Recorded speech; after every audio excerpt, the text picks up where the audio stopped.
Muy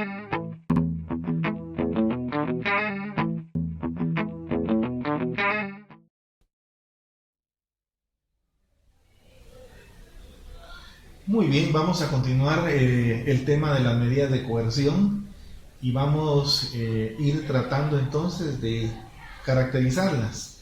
Toda restricción o limitación de derechos fundamentales impuestas en el curso del proceso penal van a ser medidas de coerción. Habíamos establecido que las que se le aplican al imputado van a ser las más drásticas, las más severas, y esa es la parte que ahora nos toca ver. Hay unas medidas de coerción que sirven para lograr u obtener la vinculación procesal.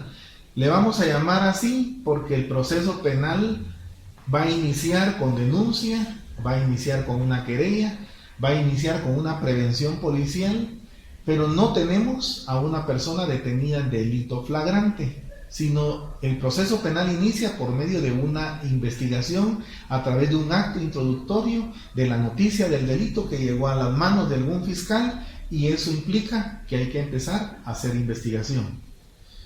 Habrá un momento en que el Ministerio Público tenga la investigación suficiente que le permita decir: he oído testigos, he hecho peritajes, he hecho exámenes forenses, he levantado huellas, he hecho careos, oí algunos testimonios, hice algunas confrontaciones en una inspección ocular, tomamos unas fotografías, etcétera, etcétera.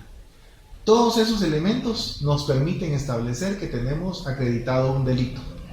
Y tenemos también acreditado razonablemente quién podría haber participado en ese delito.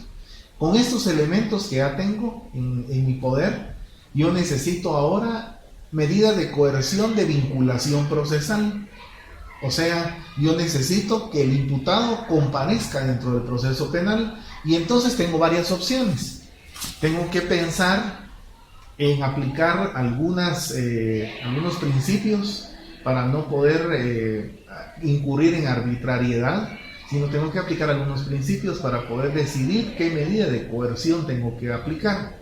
Tengo que pensar en las menos graves o las más leves, o en una intermedia, o en una un poquito más drástica.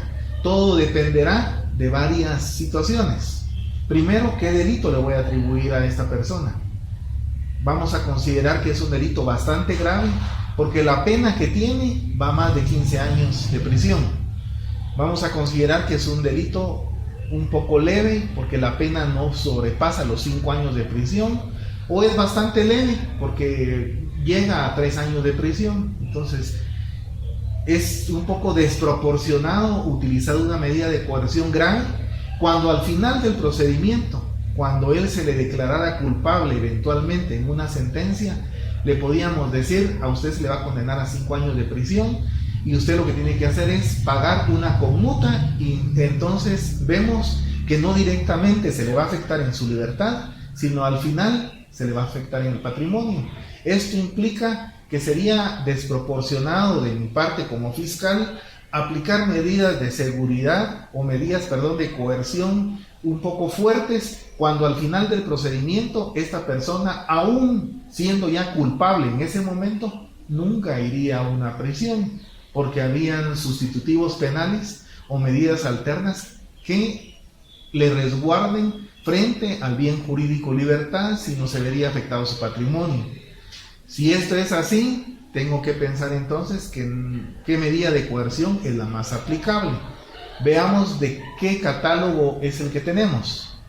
Primero, tenemos la posibilidad de citarlo, solo hacerle la convocatoria, hacerle entrega de una notificación que dice: señor don Juan Pérez, se tiene que presentar ante el juez para el día tal, a tal hora, para prestar una declaración en calidad de acusado, ya que se le van a señalar hechos. Y ese sería el primer momento del proceso, y sería utilizar la medida de coerción menos grave, que sería la citación. Hay casos en que obviamente una citación no me pueda funcionar, porque el hecho de que yo lo cite para que se presente ante juez, lo más seguro es que esta persona diga: mejor me doy a la fuga, mejor desaparezco prueba, mejor me voy de acá y me sustraigo al proceso penal, y eso implicaría que citarlo sería inconveniente para el caso, porque yo lo que estaría haciendo es advirtiéndole que tengo un caso y lo más seguro es de que se va a dar a la fuga o me va a entorpecer la investigación y me va a afectar el desarrollo normal del proceso.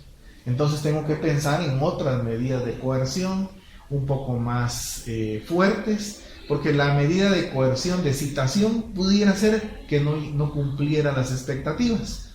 Para ir terminando con el tema de la citación.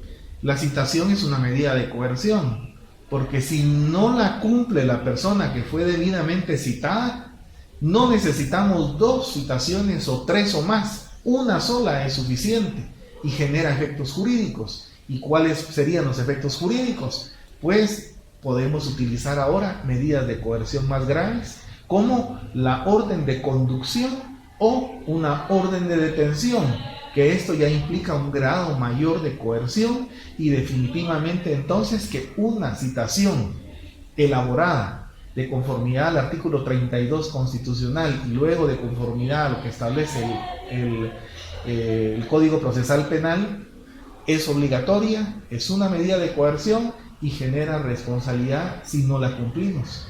De ahí que es importante no dejar de acudir a un juez cuando tenemos una citación y se cumplan con todos los requisitos de ley.